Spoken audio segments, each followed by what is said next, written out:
오늘 본문을 보기 그 이전에 보면요, 예수님께서 이제 공생애를 보내시면서 수전절 날에 예루살렘 성전 안에 솔로몬의 행각이라는 곳에서 있을 때 일이에요. 유대인들이 예수님을 애워싸고 당신이 그리스도면 그리스도라고 얘기해라, 밝히 얘기해라 라고 하는 것이었어요. 그래서 예수님과 여러 가지 얘기를 하면서 예수님께서 막 그들에게 얘기를 하다가 끝에 나와 아버지는 하나다라고 이야기를 하니까 유대인들이 이제 그때 화가 난 거예요. 신성모독이다 하면서 돌로 치려고 합니다. 그래서 예수님이 그들에게서 벗어나서 요단강 저편, 동쪽이에요. 요단강 동쪽이에요. 전에 세례 요한이 세례 베풀던 곳에 가서 머무르셨어요. 요단강 동쪽의 베단이라는 곳에서 세례 요한이 세례를 베풀었었는데 서편에도 베단이라는 곳이 있어요. 근데 동편에 있는 그 베다니에 가셔서 예수님께서 그곳에 머물고 계셨습니다. 그런데 그곳에 많은 사람이 또 예수님 계시니까 또 막 나아온 거예요. 그리고 하는 말이 요한은 아무 표적도 행하지 아니하였는데 요한이 이 사람을 가리켜 말한 것은 다 참이라 진실이다라고 하면서 세례 요한이 그 세례 베풀던 곳에서 많은 사람이 예수님을 믿었다고 오늘 본문은 말씀하고 있습니다. 오늘 읽은 본문에서 이 요한의 세례 요한에 대해서 성경에서는 마지막으로 언급하고 있는 부분이에요. 그래서 우리가 세례 요한이 어떤 사람이었는지에 대해서 먼저 보면요, 세례 요한은 주님 오실 길을 예비하는 광야에서 외치는 자의 소리였죠. 그 탄생은 제사장 아버지인 사가랴에게 천사가 나타나서 그 탄생을 알려주고 세례 요한이 어떤 사명으로 살아갈 것인지에 대해서도 전해주었습니다. 그래서 누가복음 1장 15절에서 17절에요, 세례 요한에 대해서 천사가 얘기하기를 그가 주 앞에 큰 자가 되며 포도주나 독한 술을 마시지 아니하며 모태로부터 성령의 충만함을 받아 이스라엘 자손을 주 곧 그들의 하나님께로 많이 돌아오게 하겠습니다. 그가 또 엘리야의 심령과 능력으로 주 앞에 먼저 와서 아버지의 마음을 자식에게 거스르는 자를 의인의 슬기에 돌아오게 하고 주를 위하여 세운 백성을 준비하리라 라고 말씀하고 있어요. 그래서 15절에 보면요, 이는 그가 주 앞에 큰 자가 된다고 말씀하고 있는데 예수님께서도 공생애 때요 세례 요한에 대해서 말씀하시기를 여자가 낳은 자 중에 가장 큰 자라고 말씀하셨었죠. 그리고 포도주나 독한 술을 마시지 않는다고 한 것처럼 요한은 나시린의 삶을 살았습니다. 이 나시린에 대해서 민수기 6장에 나와 있는데요, 자기 몸을 나시린으로 구별하는 모든 날 동안에 포도주와 독주를 멀리해야 돼요. 그런데 거기다 포도즙, 생포도, 건포도, 포도나무에서 나는 씨도 안 되고요, 껍질도 먹으면 안 돼요. 그러니까 포도와 관련된 건 아무것도 먹으면 안 되는 거예요. 그리고 머리카락 자르면 안 되죠. 그리고 시체 가까이 하면 안 돼요. 심지어 부모, 형제, 자매가 죽은 때에도, 가족이 죽었어도 가까이 그렇게 하면 안 되었습니다. 그만큼 철저하게 자신의 삶이 배제되었어요. 모든 인생을 하나님만을 위해서 살아야만 했습니다. 세례 요한은 이러한 삶을 살아야 했어요. 그리고 세례 요한은요, 모태로부터 성령의 충만함을 받았다고 나오고 있죠. 태아 때부터 성령이 충만했어요. 세례 요한의 어머니 엘리사벳하고 그 예수님의 어머니 마리아하고는 친척지간이잖아요. 엘리사벳이 임신한 지 여섯째 딸 되는 때에 마리아 역시 성령으로 잉태를 하게 되고요. 그래서 마리아가 임신을 한 후에 어느 날 엘리사벳을 방문을 해요. 근데 엘리사벳 뱃속에 있는 아기가 막 뛰노는 거예요. 이것에 대해서 엘리사벳이 얘기하는데, 엘리사벳도 성령이 충만해져서 얘기하기를, 큰 소리로 얘기하기를, 보라, 내 문안하는 소리가 내 귀에 들릴 때에 아이가 내 복중에서 기쁨으로 뛰놀았도다 라고 이야기를 합니다. 그 정도로 세례 요한은 태아 때부터 그리스도를 알아봤고요, 성령이 충만했어요. 그렇게 성령이 충만해서 이스라엘 자손을 그들의 하나님께로 많이 돌아오게 할 것이라고 말씀하고 있습니다. 실제로 요한이 회개하라 천국이 가까이 왔느니라라고 선포한 후에 당시에 많은 사람들이 세례 요한에게 와서 회개하며 세례를 받았죠. 이것에 대해서 마태복음에서 기록하기를 예루살렘과 온 유대와 요단강 사방에서 다 그에게 나와 자기들의 죄를 자복하고 요단강에서 그에게 세례를 받았다고 기록하고 있습니다. 뿐만 아니라 많은 바리새인들과 사두개인들도 왔어요. 그래서 그쪽으로 나오는데 이들은 어떤 마음으로 나왔는지는 모르겠어요. 하지만 많이 나왔다고 얘기를 하고 있어요. 그런데 세례 요한은 이들에 대해서 거침없이 선포를 하지요. 독사의 자식들이라고 하면서 회개에 합당한 열매를 맺고 속으로 아브라함이 우리 조상이라고 생각하지 말라고 선포를 합니다. 그런데 이 중에 어떤 자는 이 말을 듣고 회개했을 거예요. 그런데 이를 가는 사람도 많았을 것입니다. 그리고 누가복음 1장 17절에 요한이 엘리야의 심령과 능력으로 주 앞에 먼저 와서 아버지의 마음을 자식에게 거스르는 자를 의인의 슬기에 돌아오게 한다고 말씀하고 있습니다. 이 구절이 말라기 4장 5, 6절 말씀이에요. 보라, 여호와의 크고 두려운 날이 이르기 전에, 이 심판 날이 이르기 전에 내가 선지자 엘리야를 너희에게 보내리니 그가 아버지의 마음을 자녀에게로 돌이키게 하고 자녀들의 마음을 그들의 아버지에게로 돌이키게 하리라. 돌이키지 아니하면 두렵건대 내가 와서 저주로 그 땅을 칠까 하노라. 말라기서에 이렇게 기록되어 있습니다. 어느 시대나 부모와 자녀 간의 그 관계가 깨어졌을 때, 그게 좀 더 심각해졌을 때요. 이거는 사회 전체가 병들었다는 얘기죠. 가족까지도 그렇게 다 그게 사회적인 문제가 되었을 때요. 근데 뭐 가족 간에 부모와 자녀 간에 뭐 깨어지는 일이 어느 시대든 어느 상황이든 있을 수는 있어요. 예. 뭐 사회가 그렇게 병들지 않았어도 있을 수는 있어요. 근데 이게 전체적인 좀 사회적인 문제가 되었을 때는 이게 심각해진 상황인 거죠. 이 당시 세례 요한이 있을 당시가 더 그랬다는 거예요. 이렇게 가정이 깨어진 것이 이렇게 사회적으로 부각이 될 정도면 이웃과 이웃, 모르는 사람과의 관계 역시 심각해져 있는 거예요. 요한을 성경에서 엘리야로 언급하고 있지요. 예수님께서도 마태복음 17장에서 세례 요한을 엘리야라고 말씀하고 있어요. 그만큼 세례 요한과 엘리야는 비슷한 상황인 거예요.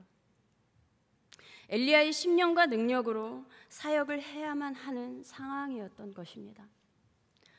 그러면 엘리야 때는 어떠했나 보면요, 엘리야 때는요 북이스라엘 왕이 아합이었죠. 북이스라엘은 초대 왕이 여로보암이었잖아요. 그때 우상숭배, 금송아지 우상 2개로 시작했잖아요. 그 북이스라엘이. 근데 아합 때 가서 아합이 7대 왕이거든요. 이때 절정을 이뤘어요. 그 정도로 최고로 악한 왕으로 기록하고 있습니다. 이스라엘에서 최고 악한 왕은 아합이에요. 남유다에서는 므낫세입니다. 이 열왕기상 16장 31절에서 33절에 어떻게 기록하고 있냐면요, 느밧의 아들 여로보암의 죄를 따라 행하는 것을 오히려 가볍게 여기며, 여로보암이 금송아지 우상 2개 만들어 놓고 나라를 시작한 것에 대해서 이건 죄도 아닌 거예요. 아합이 볼 때는 이거 별게 아닌 일인 거예요.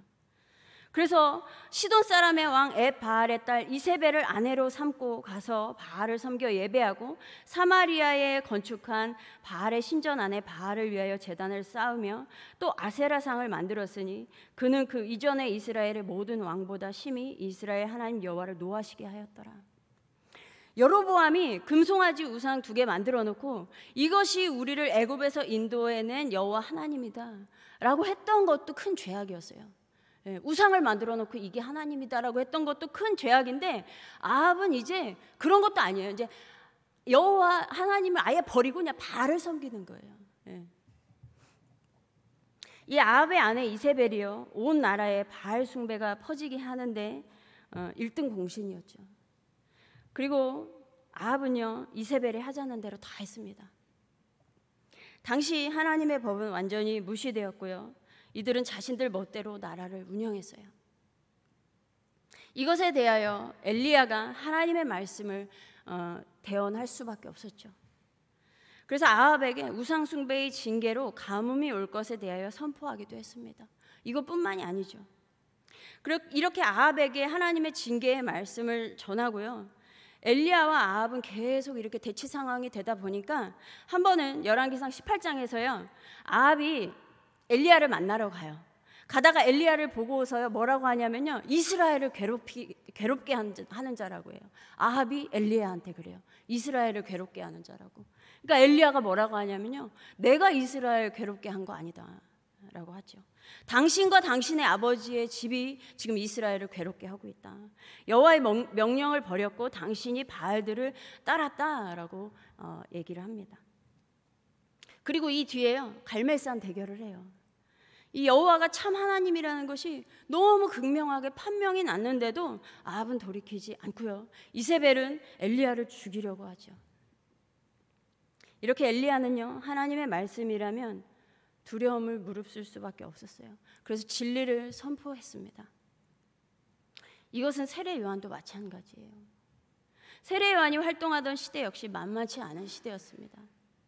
유대에서는요, 로마 황제에 의해서 지배를 받을 수밖에 없었고, 분봉왕이 있었고, 로마 총독이 있었고요, 유대의 대제사장들이 정치와 군사와 종교의 통치자의 자리에 있었어요. 이 당시 가난한 민중들은요, 세금에 시달려야 했고요, 그래서 그들을 구해줄 그 메시아 신앙이 더 커진 상황이었어요. 더 그 메시아를 더 소망하는 가운데 그런 시대를 사는 시대에 세례 요한이 이렇게 사역을 시작하게 된 거죠. 예수님 태어날 때 유아 살해를 명령했던 분봉왕이 헤롯이었어요. 근데 헤롯이 죽은 후에 헤롯의 아들 3명이 유대 지역을 나눠서 다스리게 되었습니다. 그 중에 갈릴리와 베레아의 분봉왕인 헤롯 안티파스가 있어요. 이 세례 요한이 활동할 당시에 성경에 헤롯이라고 되어 있는 그 헤롯이 헤롯 안티파스예요. 이 헤롯 안티파스가 동생 빌립의 아내 헤로디아를 아내로 맞이하죠. 이에 대해서 세례 요한이 이거 잘못됐다, 어떻게 형제의 아내를 차지하는 거 이거 옳지 않다라고 하면서 이야기를 해요. 왜냐하면요, 레위기에 형제의 아내를 취하는 것은 악한 것이라고 기록되어 있기 때문이에요. 이것은 형사 취수죄하고 다른 거예요. 이 상황이 어떤 거였냐면요, 헤롯의 동생 이 빌립의 아내 헤로디아가요, 정치적인 야심이 있었어요. 그래서 빌립하고 이혼을 하고요, 헤롯 안티파스에게 가서 그 헤롯 안티파스의 아내를 쫓아내고 그 아내가 되었어요. 이런 상황이었던 거예요. 그래서 세례 요한이 이것에 대해서 옳지 않은 일이라고 얘기를 한 것입니다. 이렇게 세례 요한은 왕에게까지 잘못을 지적할 정도로 겁이 없고 거침이 없었어요. 이에 대해서 세례 요한이 지적을 하자 헤롯은 요한을 옥에 가두었고요, 결국 사형을 시켰죠. 이렇게 세례 요한이 살아가는 시대 역시 엘리야 때와 비슷했습니다. 그래서 세례 요한의 사역 역시 엘리야의 심령과 능력으로 할 수밖에 없었어요. 그래서 회개하라고 선포해야만 했던 것이고요, 뿐만 아니라 이때 사회가 전체적으로 다 병들어 있었기 때문에 그랬죠. 그래서 세리들에게는 부과된 것 위에 거두지 말아라, 군인들에게는 사람에게 강탈하지 말고 거짓으로 고발하지 말고 받은 급료를 족한 줄로 알라고 이야기를 합니다. 이러한 부조리와 부도덕에 대하여 세례 요한은 회개에 합당한 열매를 맺기를 바랬어요. 또한 하나님의 백성들이 이렇게 병든 사회를 고쳐 나갈 수 있도록 그 엘리야의 심령과 능력으로 하나님의 말씀을 선포했던 것입니다. 그래서 거스르는 자들, 이 거역하는 자들을 의인의 슬기로 돌아오게 하는, 이 지혜의 길로 돌아오게 하는 사명으로 살아갔어요. 그런데 오늘 본문의 말씀처럼 세례 요한이 엘리야와 다른 것이 있어요. 엘리야는 표적을 많이 행했죠. 가뭄이 왔을 때, 비가 내리지 3년 동안 비가 내리지 않았을 때 기도해서 비가 내렸고, 그 갈멜산 대결에서도 하나님께서 그 놀라운 일들을 엘리야를 통해서 이뤄 가셨죠. 그런데 세례 요한은 그런 것이 하나도 없었습니다. 표적을 행한 것이 하나도 없었어요. 오직 회개를 선포했고요, 예수님이 그리스도인 것을 증언했습니다. 요한복음에 보면요, 하루는 바리새인들이 예루살렘에서 제사장들과 레위인들을 세례 요한한테 보내요. 너 누구냐? 라고 물어보라는 거예요. 가가지고 그랬더니 세례 요한이 말하기를 나는 그리스도도 아니고 엘리야도 아니고 선지자도 아니고 나는 광야에서 외치는 자의 소리다라고 이야기를 합니다. 그리고 그 다음날 예수님께서 자신에게 나오심을 보고 요한이 말하기를 보라 세상 죄를 지고 가는 하나님의 어린 양이로다 라면서 내가 봄에 성령이 비둘기같이 하늘로부터 내려와서 그의 위에 머물렀더라. 나 원래 몰랐는데 나를 이렇게 물로 세례를 베풀라 하신 그이가 나에게 말씀하시되 성령이 내려서 누구 위에든지 머무는 것을 보거든 그가 곧 성령으로 세례를 베푸는 이인 줄 알라 하셨기에 내가 보고 아 이분이 하나님의 아들이구나, 이분이 그리스도구나, 그래서 알았다라는 거예요. 그리고서 또 다음날 요한이 자기 제자 두 사람과 함께 서 있었어요. 근데 예수님이 거니시고 계신 거예요. 그래서 하나님의 어린 양이로다 또 얘기하니까 두 제자가 그 말을 듣고요 이제 예수님을 따르기 시작해요. 자기 제자였는데 예수님을 이제 따라가는 거예요. 이 두 제자 중 한 사람이 시몬 베드로의 형제 안드레였습니다. 이렇게 세례 요한은 살아서도 사람들을 예수님께로 이끌었고요. 그의 참된 증언은요 죽어서까지도 여전히 사람들의 기억 속에 남아서 오늘 본문에서처럼 그 기억을 하면서 아 세례 요한이 했던 그 증언 맞았어 라고 하면서 그 예수님을 보면서 많은 사람들이 예수님을 그 자리에서 또 믿게 되는 거예요. 세례 요한의 마음 안에는 항상 이러한 마음이 있었습니다. 예수님에 대해서 그는 흥하여야 하겠고 나는 쇠하여야 하리라. 늘 예수님의 오실 길을 예비했어요. 그 길을 차지하려고 하지 않았습니다. 여러분, 여자가 난 자 중에 가장 큰 자는 세례 요한이라고 했습니다. 그래서 자신의 사명을 다하면서 살았지만 그 어떤 표적 하나 행한 것이 없었어요. 그렇지만 예수님에 대해서 증언하는 일에는 거짓 없이 진실을 선포했습니다. 많은 이단들을 보세요. 수많은 이단들을 보세요. 처음부터 끝까지 거짓말이에요. 자기가 하나님이라고 하고 자기가 성령이라고 하면서 당신이 그 말 했지 않냐? 난 그런 말 한 적 없다. 또 뒤에서는 또 이러는 거예요. 앞에서는 그러고 뒤에서는 자기는 하나님이라고 하고. 입만 열면 다 거짓말을 하는 거예요.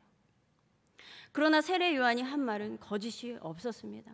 사회를 향해서도 영혼들을 향해서도 거짓을 말하지 않았어요. 세리들에게, 군인들에게, 바리새인과 사두개인들에게, 이 헤롯 왕에게 하나님은 자기 백성이 올바르게 행동하기를 기대하신다고 선포했고요. 하나님의 백성이 또 회개하고 그 회개에 합당한 열매를 맺기를 바랬습니다. 그리고 자신은 그리스도가 아니다. 예수께서 하나님의 아들이고 그리스도라는 것을 증언했습니다. 이것은 진실이었어요. 그러므로 우리 역시 다 각자에게 주어진 사명이 있을 거예요. 그 사명을 갖고 이 땅에서 살아가야 하는데요. 그렇게 살아가면서 우리 삶에 어떤 표적이 일어나지 않더라도 예수에 대한 우리의 증언은 참이 되기를 바랍니다. 그래서 우리가 하는 말을 듣고 사람들이 예수를 믿게 되고요. 우리가 죽게 되더라도 우리의 그 참된 증언은 남아 있어서 많은 사람들이 또 기억을 하게 돼서 그래서 그 사람들이 예수를 믿게 되는 일에 우리의 모든 삶이 쓰임 받기를 간절히 소망합니다. 다 같이 기도하겠습니다. 하나님 감사합니다. 우리는 이 세상에서 많은 말을 하면서 살아갑니다.